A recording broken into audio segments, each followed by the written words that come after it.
G'day sport, welcome to Australia, the home of Harold Bishop, wallabies, kangaroos, Vegemite, and of course my favourite YouTuber, Lantern Rouge. I'm down in Australia for the UCI World Championships in Wollongong, and I'm here to bring you all the latest news, views and gossip for those Northern Hemisphere pommy buggers who probably haven't been up in the middle of the night like we have to every bloody year to watch some cycling. Here's the titles. Chris Pritchard Cycling News Show on YouTube. Terms and conditions apply. Don't sue me. This is purely entertainment, not factually correct. What can I say? I'm a man of many talents. One of them being the Australian accent. You might have picked up on it. Canberra. Anyway, if you have been in the Northern Hemisphere and you haven't been getting up in the middle of the night to get your daily fix of UCI World Championships, never fear. That's exactly what I'm doing here. Not only am I working on a Sunday, which deserves a like, but I'm also going to bring you the top talking points of all the UCI World Championships over this past week. Now, the big stories, well, I mean, every one of them is a big story, but we'll get on to Remco Evenepoel and we'll get on to Mathieu van der Poel later on in the show. But let's rewind all the way back to the Junior World Championships. And across the board, we saw some fantastic racing. Massive shout out to Zoe Backstedt doing the double, both in the individual time trial and the junior women's road race. She dominated it, winning the time trial by over a minute and a half, attacking with around 57 kilometers still to go, and never seeing anybody ever again. This woman has, yes, she's got pedigree. Yes, the name carries in the world of cycling, but you still have to deliver. When your daddy's who he is, you still have to deliver. And sometimes kids can buckle under the pressure. They can decide to go off on another route, but she has hit the world of cycling, running, riding, and she's got a bright future. She has got a very bright future in the women's professional peloton. So I doff my cap first and foremost to Zoe Backstedt for doing what she did over the week. And then if we move across to the junior men's, we also had a world champion in Josh Tarling in the individual time trial. I think he ended up winning that by about 20 seconds, but an amazing performance. And unfortunately, he couldn't do what Zoe did over in the junior road race because he had a massive crash. It was a fast one, this one, and I think a lot of that was down to the conditions, the greasiness of the surface. The length these riders slid in this crash was quite scary, but he mounted, got back on. Unfortunately, wasn't to be his day, but it was the German Herzog. He ended up taking the victory ahead of one of the Portuguese riders. Anyway, regardless of what his name is, I want his passport checking. There is no way this guy's a junior. He looks older than I do right now. Look at him. Not a chance. I'm not having that. Juniors are supposed to be like, what? 17, 18? What are they feeding these kids nowadays? Anyway, this has to be one of the best two-up sprints I have seen probably ever in a road race. They went hammer and tong against each other. I think the German actually thought that he was going to get the Portuguese rider to just, I don't know, not do any work and let him take the victory, because on the way to the finish line, the German asked him this. Okay, can I win? Can I win? Can I win this? Is it all right if I win this? I'm just gonna put it out there. Can I win this? Okay, can I win?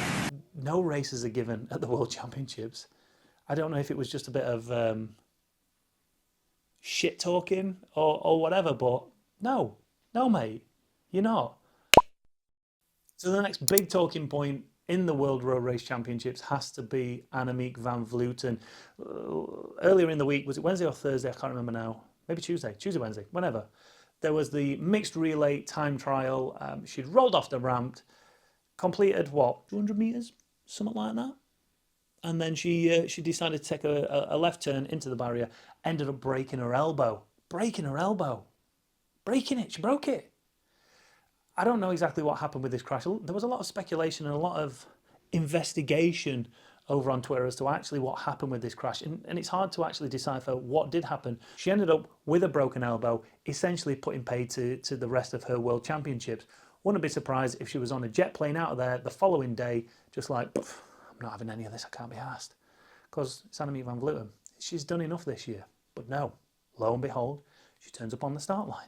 Annemeik van Vleuten was in that front group, or thereabouts, in one of the two front groups, and she was kind of off the bike. I think the penultimate climb the final climb, it looked like she was struggling. She just dropped a few meters off the bike. And you kind of looked at it and you went, she's recovering from a broken elbow. She's had a rough few days. Fair play to even be in there with that group. That shows how strong this woman is. That shows you what kind of determination this woman has. But there's no shame in her not winning the World Championship because of the things she went through, right? Anyway, we get to around the final K, and one of the commentators says, are we going to see a flyer from Annemeik van Vleuten, or words to that effect? And I think everybody watching this thought exactly the same.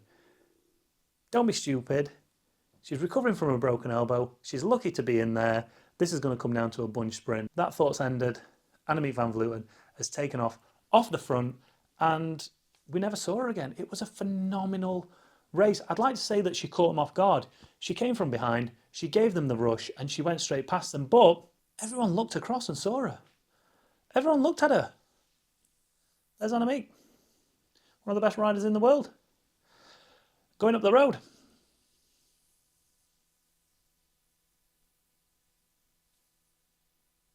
All right, that's that then.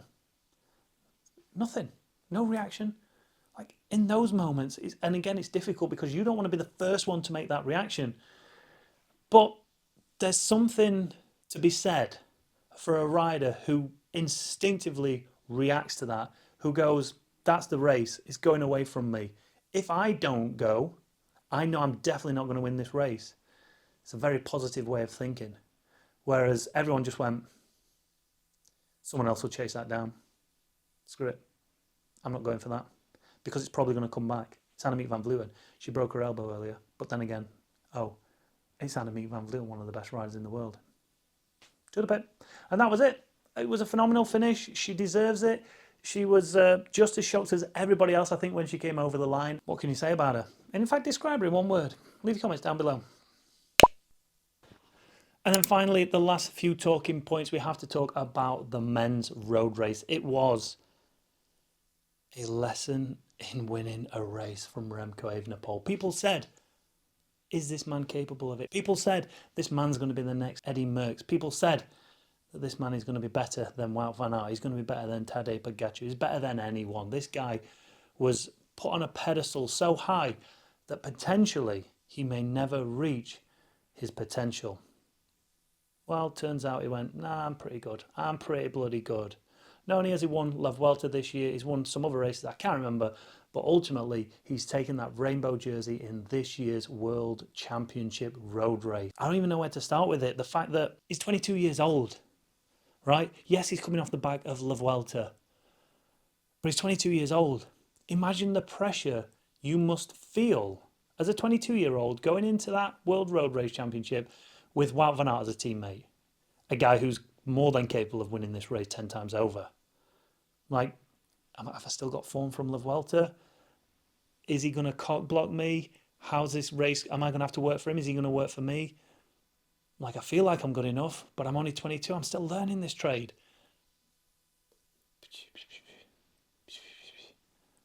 Means nothing to him. He got on his bike, he rode it like a pure out-and-out racer, and to the victor goes the spoils. It was a lesson in how to race. No radios, no team communication. It was solely instinct, solely experience, solely something only Remco Evenepoel can do. Now, I didn't watch the race from the start. I picked it up with around 25-ish K to go. He was away with Lutsenko. Kind of got an idea of where everybody was, but the moment I saw Remco Evenepoel out front, I knew that was it. I knew that if Lutsenko sticks with him, he's not going to win. And I predicted, or at least I thought, what was going to happen was exactly what happened. Remco Evenepoel just rode away from him. There was a good race for the final podium positions. It looked like a small group of 4 riders were going to get the chance of sprinting out, but they finessed themselves so much that they dropped themselves back into a much bigger group, which contained the likes of Wout van Aert, Michael Matthews, who ended up getting on the podium, as well as Laporte. He ended up on the podium as well. From what I gather, wasn't the most entertaining of races, apart from actually what happened with Remco Evenepoel just doing what Remco Evenepoel can do. That wasn't the only story coming out of the men's professional peloton at the World Championships now, was it, Chris? No, Chris. What's the other one, Chris? Mathieu van der Poel, innit? Didn't even mention him in that because he didn't even finish the race. Why didn't he finish the race? Well, there could be a number of factors, actually, as to why he didn't finish the race. But I reckon one factor is the fact that he got arrested on Saturday night. Mamma mia. I mean, what? Really? Yeah, he got arrested. He got arrested. Wait there. Over on Velo News, the headline reads, UCI Road World Championships. Mathieu van der Poel arrested ahead of road race. The Dutchman was involved in an altercation with 2 minors who had been knocking on his hotel room door. I don't know why he just didn't open the door and let them out. According to a report by Belgian broadcaster Sporza, Van der Poel was involved in an altercation with 2 teenage girls who reportedly had been knocking on his door several times. Anyway, basically, what had happened was, I don't know if they were planted there to try and influence the result, stopping some. In fact, any football fans out there, what World Cup was it? Was it World Cup 72 in Mexico, where, was it the English fans were trying to keep the Argentinian, some nation had found out where one of the other nations was stopping. All their fans turned up, were chanting all night, not letting them get a good night's sleep. Leave the comment down below. Let me know where it was, when it was, and who it was. But was this the same? We're trying to keep Mathieu van der Poel up, trying to help out our local hero, Michael Matthews. I don't think Matthews had anything to do with it. I'm not saying that, but unless they were just really fangirling hard on him, and they were fangirling hard on him, and they just really wanted an autograph or a photo. I don't know. But whatever happened, he got sick of it, and instead of just saying, move on, or even, I don't know, calling a soigneur or calling the team boss and saying, Chief, there's 2 Sheilas down here knocking on my door. Get rid of them. I don't know why I didn't do that. What he decided to do was allegedly push them. One had a slight elbow graze, one stumbled backwards. But the Aussies came and arrested him. The Aussie Rozzers came and arrested him. Took him down the station, blacked up his hands, trailed him down because he was hanging with a snowman. What's he going to do? Such a niche reference. Anyway, they arrested him, they questioned him, they didn't release him until after 4 a.m. So he ended up getting back to his hotel room around 4 a.m. Not the best preparation for a 6-7 hour road race world championship, is it really? So ultimately he abandoned. He had no say in the finale of where that rainbow jersey went. But I think he can look back now and say, do you know what? I could have got a solid 9 hours. I could have taken a blood bag and some steroids and all sorts of, and I would not have got anywhere near Remco Evenepoel today. He was on another level. And unfortunately, Mathieu van der Poel is going to have to appear in court on Tuesday. So we'll get the latest on that on Wednesday to find out exactly what's happening. According to the report as well, he has had his passport confiscated for now. And potentially people are talking about him not getting it back for another 6 weeks. So I know it's got a nice little 6-week break in Australia coming up for Mathieu van der Poel. Great preparation for next season. But that's it for today. Let us know down below. It was a long one, I know. Slightly boring. But as ever, I love passing it off to you because it helps the algorithm, doesn't it? What was your highlight from the World Championships? Remco Evenepoel, is he as good as we think? Well, clearly he is. But what I'm saying is he going to be able to sustain it? Is he going to be able to go forever? This is 22. He's almost peaked. He's only 22. What's going to happen? World domination? Who knows? Leave your comments down below, and I'll see you on the next one. And hit that subscribe button just down there.